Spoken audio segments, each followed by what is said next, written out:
நடைபெற்றுக் கொண்டிருக்கின்ற ஸ்டாலின் திமுக ஆட்சியில தமிழக மாணவர்களினுடைய எதிர்காலம் கேள்விக்குறியாக இருக்கிறது என்கிற அதிர்ச்சி செய்திதான் நம்மளை இன்றைக்கு வேதனையிலே ஆழ்த்துகிறது. ஒருபுறம் பள்ளிக்கு அருகிலேயே போதைப்பொருள் நடமாட்டம் அதிகரித்து போதைப்பொருள் கலாச்சாரம் தலைவிரித்து ஆடுகிறது. மற்றொரு புறம் ஜாதிய எண்ணங்களால் பள்ளியிலே மாணவர் சமுதாயம் சீரழிந்து வருகிறது.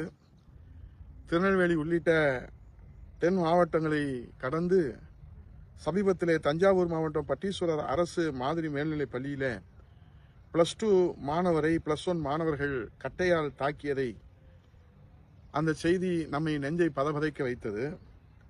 அந்த தாக்குதலிலே கவியரசன் என்ற மாணவர் பலியானார்.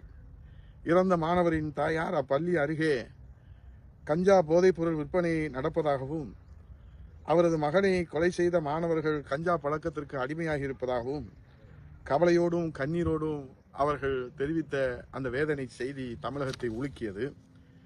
இன்று ஒவ்வொரு குடும்பத்திலும் குறைந்தபட்சம் ஒருவர் குடிப்பழக்கத்திற்கு ஆளாகி அடிமையாகிவிட்டார்களோ என்கிற அசாதாரண சூழ்நிலையிலே தான் தற்போது தமிழ்நாடு தலைகுனிந்து நிற்கிறது. எங்கே பார்த்தாலும் அறிவிக்கப்படாத டாஸ்மாக் பார்கள்,